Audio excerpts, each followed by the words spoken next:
பதிவை பார்க்க வந்தவர்களுக்கு சக்தி கிச்சனின் நன்றியும் வணக்கமும். இன்றைக்கி நான் என்ன செய்ய போகிறேன்னு பார்த்தீங்கன்னா, நம்ம கம்பெனி வந்து எப்போவுமே பட்ஜெட் கம்பெனி, பிரம்மாண்டமெல்லாம் இருக்காது.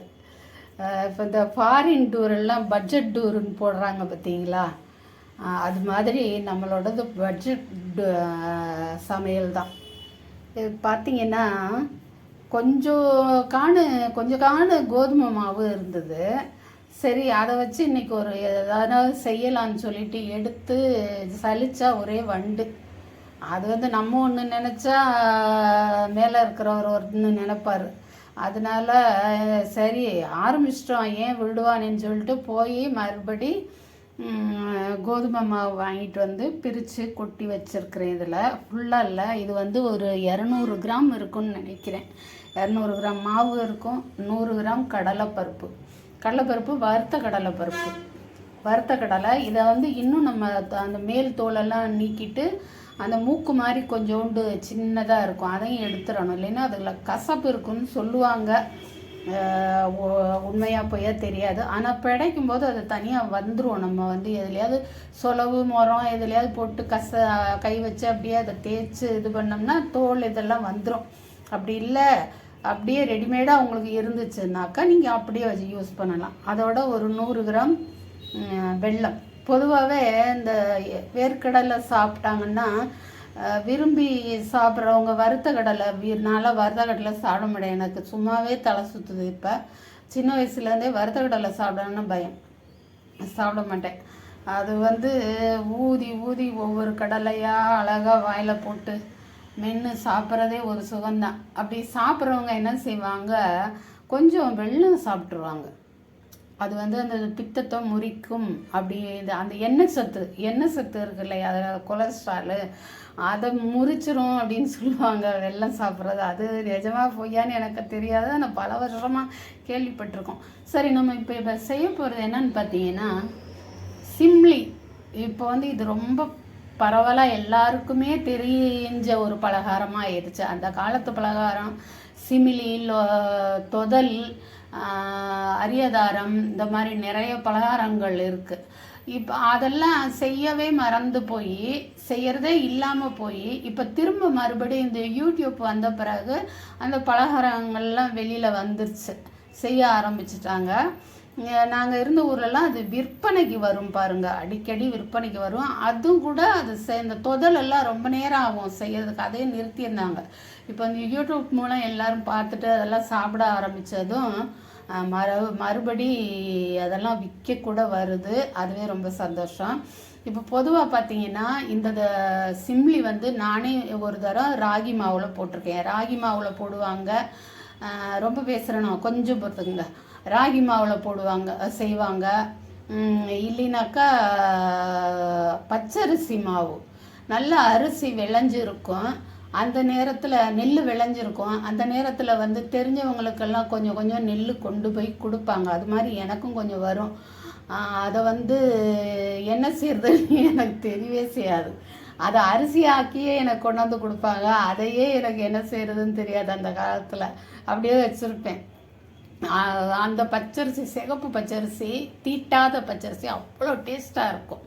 அந்த காலத்துலலாம் அரிசியை, அந்த கடலையை வறுத்து அதை தோல் நீக்கி, அப்புறம் இந்த உள் தோல் நீக்கி கிடச்சி அப்புறம் பார்த்திங்கன்னா அரிசியை நெல்லை குத்தி அதை உமியெல்லாம் நெல் உமியெல்லாம் எடுத்துட்டு பிடைச்சி அதை வந்து திருவையில் போட்டு மாவாக்கி எவ்வளோலாம் வேலை செஞ்சுருக்காங்க பாருங்கள். நான் அந்த காலத்தில் அப்படிலாம் செஞ்சு அப்புறமும் கடைசியில் இதை வந்து உரலில் போட்டு இடிப்பாங்க. நானே ஒரு தரம் பார்த்துருக்கேன். நான் இருந்த ஊரில் ஒரு தரம் ஒருத்தவங்க செய்கிறத பார்த்துட்டு அவங்க அவ்வளோ ருசியாக இருக்குமா, சாப்பிட்டு பாருன்னு கொடுத்தாங்க. அப்படி இருந்துச்சு. அதுக்கப்புறம் கூட நான் அதை நினைக்கல. ஆனால் வீடியோ போட ஆரம்பித்த பிறகு ராகி மாவில் ஒரு தரம் செஞ்சேன். அது எதையோ காரணத்தினால அந்த பின்னாடி இந்த பிஜிஎம் மியூசிக் வந்ததுனால அதை டெலீட் பண்ணிட்டேன். நான் அந்த மியூசிக் மட்டும் எடுக்க தெரியாமல் அதை டெலீட் பண்ணிட்டேன். அது ரொம்ப வருத்தமாக இருந்தது. ஒரு 2 வருஷத்துக்கு முன்னாடியே போட்டேன். இப்போ நான் சேர்ப்புறது என்னென்னு பார்த்தீங்கன்னா, ராகி நல்லது, பச்சரிசி மாவில் செய்வாங்கள்ல, அது வேணால் உங்களுக்கு வந்து கார்பன் ஹைட்ரேட்டு இருக்குதுன்னு சொல்லுவாங்க. அரிசி மாவுலையே தின்பண்டமும் செய்யணுமா அப்படின்னு சொல்லிட்டு, அதுக்காக நான் என்ன செய்கிறேன், இன்றைக்கி கோதுமை மாவில் இந்த சிம்லி செய்ய போகிறேன். கோதுமை மாவு எடுத்து வச்சுருக்கேன், கடலை எடுத்து வச்சுருக்கேன், வெல்லம் எடுத்து வச்சுருக்கேன், இவ்வளோதான். இன்னும் உங்களுக்கு என்னென்ன தேவையோ, பாதாமா, பிஸ்தாவா என்னென்ன தேவையோ சேர்த்துக்கங்க. எள்ளு சேர்க்குறவங்க எள்ளு சேர்த்துக்கங்க, இதெல்லாம் சேர்த்துக்கங்க. நான் அந்த 3 மட்டுமே செய்ய போகிறேன். இப்போ எல்லாத்தையும் இந்த கடலையெல்லாம் க்ளீன் பண்ணிக்கிறோம். கடலையை வந்து ஒரு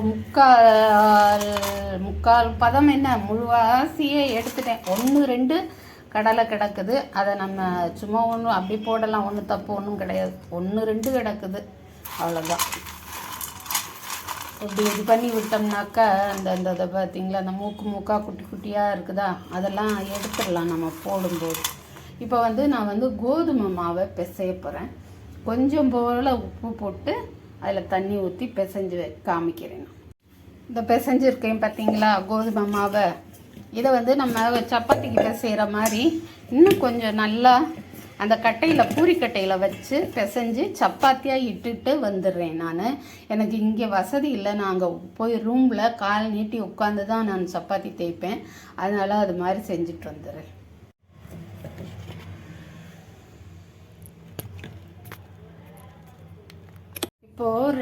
இப்போ 2 சப்பாத்தி செஞ்சு வச்சுருக்கேன். நான் 2 தான் செஞ்சு வச்சுருக்கேன். அதுக்கு தான் இந்த வெல்லமும் வேர்க்கடலையும் சரியாக வரும்.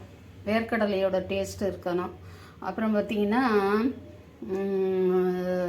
இந்த வெல்லம் வந்து நம்ம இப்படி கொஞ்சமாவது பொடிச்சு வச்சுட்டு அப்புறம் மிக்சியில் அரைக்கணும். இல்லைனாக்கா அப்புறம் முழுசெல்லாம் போடக்கூடாது, பிளேடு அடிபட்டுரும். அதை ஞாபகம் வச்சுக்கோங்க. அப்புறம் இன்னொன்று ஞாபகம் வச்சுக்கோங்க, நான் வந்து கோதுமையில் செய்கிறேன் இதை, அது ஞாபகம் வச்சுக்கோங்க. அப்புறம் வந்து இந்த மார்கழியில் நான் திருப்பாவை படிக்கிறது வழக்கம்னு சொன்னேன் இல்லையா, அது வந்து கொஞ்சம் ஸ்கிப் பண்ணாமல் தயவு செய்து பாருங்கள். இந்த தோசைக்கல் காயிற மட்டும் ஸ்கிப் பண்ணாமல் பாருங்கள். ஒரு 1.5 நிமிஷம் அவ்வளோதான் இருக்கும். 16வது பாசுரம், அதாவது நேத்தைய பாசுரம். அது கோயில் காப்பானே 16வது பாசுரம். நாயகனாய் நின்ற நந்தகோபனுடைய கோயில் காப்பானே, கொடி தோன்றும் கோரண வாயில் காப்பானே, மணித்த கதவம் தாழ்த்திரவாய், ஆயர் சிறுமியரோமுக்கு அரைப்பறை மாயன் மணிவண்ணன் நின்னலே வாய் நேர்ந்தான், தூயோமாய் வந்தோம் துயிலிழப்பாடுவான், வாயால் முன்னம் மாற்றாதே அம்மா நீ, நேய நிலை கதவம் நீக்கேலோர் எம்பாவாய் அப்படின்னு 16வது பாசம் சொல்லுது. அதாவது எங்களுக்கெல்லாம் நாயகனாக இருக்கிற கண்ணனோட தந்தையான நந்தகோபனுடைய மாளிகையோட வாசலை காவல் காக்கிறவரே, அழகான தோரணங்களாலான வாசலை காவல் காக்கிறவரே, நாங்கள் எல்லாரும் சின்ன சின்ன ஆயர்குல பெண்கள் அதிகாலையில் எழுந்து கண்ணனை பாடுவதற்காக வந்திருக்கோம். கண்ணன் எங்களுக்கு பறை அப்படிங்கிற வாத்தியத்தை கொடுக்கறதா உறுதி கொடுத்துருக்கான், எங்களுக்கு கதவை திறங்க அப்படின்னு சொல்கிறாங்க. இதுதான் 16வது பாசுரம். ஒரு சப்பாத்தியை சுட்டுக்கிட்டே 17 பார்ப்போமா?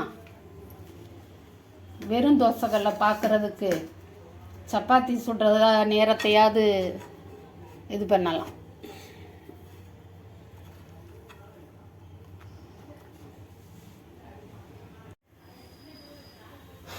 சும்மா கல்லை காமிக்கிறதுக்கு சப்பாத்தி சுடுறதையாவது காமிக்கும்.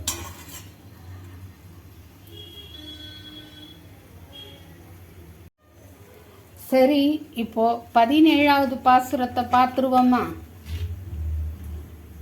அம்பரமே தண்ணீரே சோரே அறம் செய்யும் எம்பெருமான், நந்தகோபாலா எழுந்திராய், கொம்பனார்க்கு எல்லாம் கொழுந்தே குலவிளக்கே, எம்பெருமாட்டி யசோதாய் அறிவராய், அம்பரம் ஊடறுத்து ஓங்கி உலகளந்த உம்பர் கோமானே உறங்காது எழுந்திராய், செம்பொற் கழலடி செல்வா பலதேவா, உம்பியும் நீயும் உறங்கேலோர் எம்பாவாய் அப்படின்னு 17வது பாசுரம் சொல்லுது. அதாவது வேண்டியவர்க்கெல்லாம் அவங்கவுங்களுக்கு தேவையான பருகுவதற்கு நீர், சாப்பிட சோறு, உடுக்கிறதுக்கு உடை எல்லாம் கொடுக்கும் நந்தகோபன். அதாவது கண்ணனுடைய வளர்ப்பு தந்தை.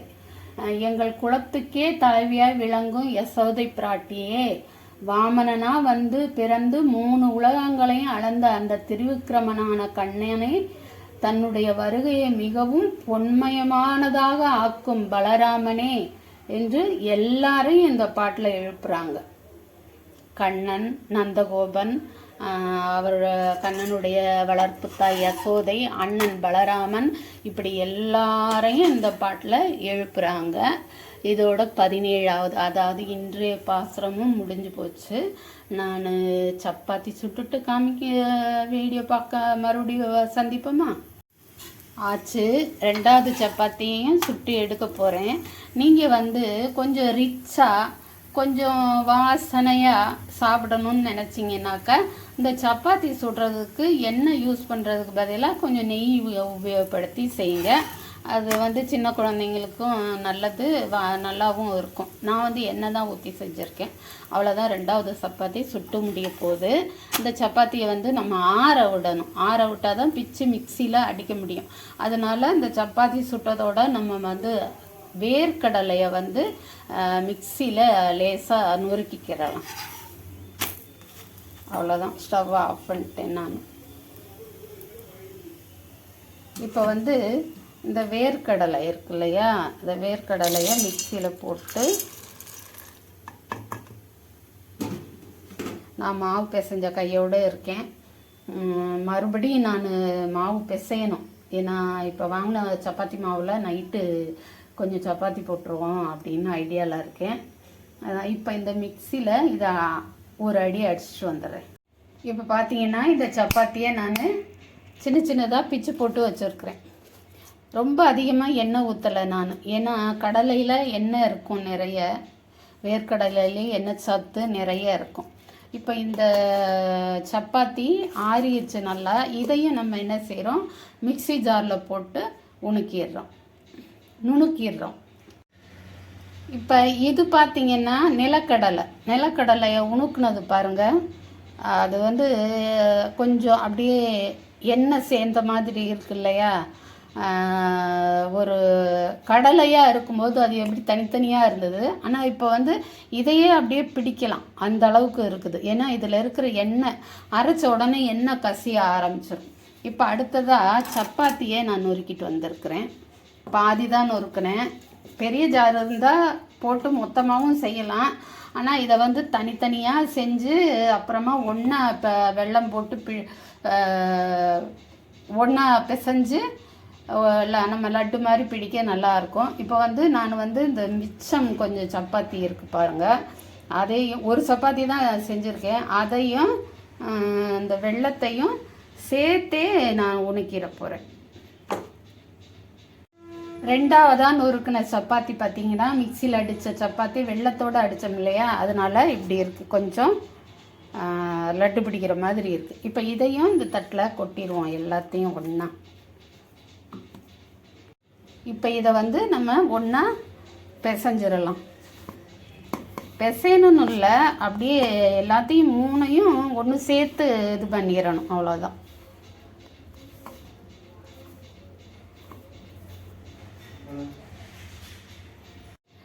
இப்போ இதோட நீங்கள் வந்து என்ன சேர்க்கணும்னு நினைக்கிறீங்களோ உடனே காலி பண்ணுறதா இருந்தால் தேங்காய் சேர்த்துக்கிறலாம். சின்ன சின்ன பல்லாவோ இல்லை துருவலாவோ நீங்கள் நம்ம கற்பனை தான். இது வந்து பெரியவங்க சொல்லி கொடுத்த முறை. அது கூட நான் கோதுமையாக மாற்றியிருக்கேன், ராகியிலேருந்து கோதுமைக்கு மாற்றியிருக்கேன். பச்சரிசியில் செய்வாங்கங்கிறது கூட நிறைய பேருக்கு தெரியுமோ என்னமோ இல்லையா. நாங்கள் இருந்த ஏரியாவில் ராம்நாட்டில் செய்வாங்க. வந்து இதில் என்னென்ன நீங்கள் சேர்க்கணுமோ, சத்துள்ள பொருட்கள் சேர்க்கணுமோ சேர்த்து செய்யலாம். நான் இன்றைக்கி வந்து ராகி சிம்லியை கோதுமை சிம்லியாக செஞ்சுருக்கேன், அவ்வளோதான். இது வெல்லம் சேர்த்து நம்ம அரைச்சிருக்கிறதுனால பிடிக்கிறது ரொம்ப ஈஸியாக தான் வரும்,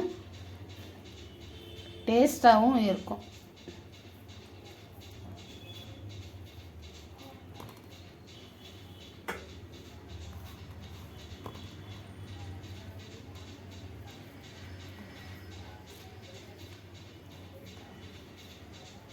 நான் ராகியில் செஞ்சதை வந்து எனக்கு வந்து அந்த மியூசிக்கை எடுக்க தெரியாமல், பேக்ரவுண்ட் மியூசிக்கை எடுக்க தெரியாமல் அதை வந்து நான் வீடியோவே டெலீட் பண்ணிட்டேன்.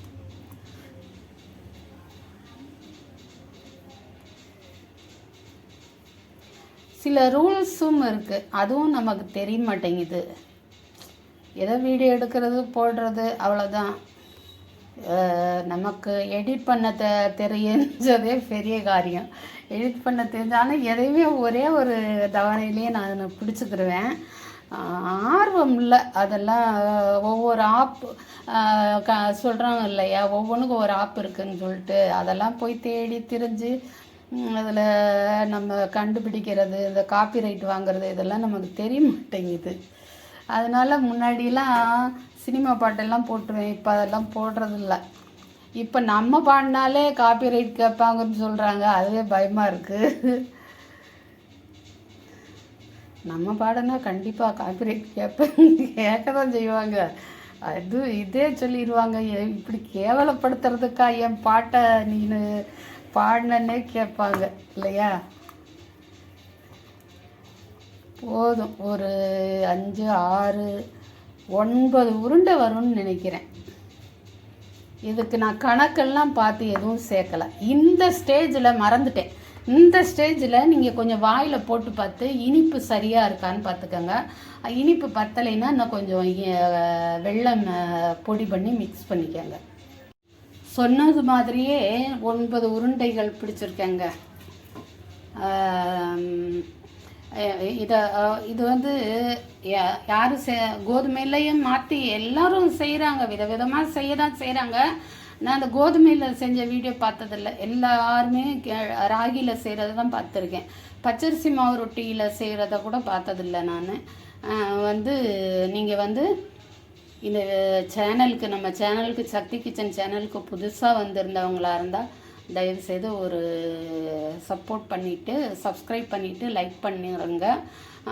ஷேர் பண்ணுறதெல்லாம் உங்கள் இஷ்டம். அப்புறம் வந்து உருண்டை வேணும்னா வாங்க, எத்தனை வேணாலும் அவ்வளவு வேணாலும் எடுத்துகிட்டு போங்க. வேறு அடுத்த ஒரு வீடியோவில் சந்திப்போம். அதுக்கு முன்னாடி இன்னொரு விஷயம், நடுவில் திருப்பாவை பாசுரம் ஒரு 1.5 நிமிஷம் கூட தான், அவ்வளோதான் வந்திருக்கும். தயவுசெய்து அதை ஸ்கிப் பண்ணாமல் பார்த்துருங்க. பார்த்து எனக்கு சப்போர்ட் பண்ணுங்கள். மறக்காமல் சப்ஸ்கிரைப் பண்ணுங்கள். அடுத்து இன்னொரு வீடியோவில் சந்திக்கலாம். நன்றி, வணக்கம்.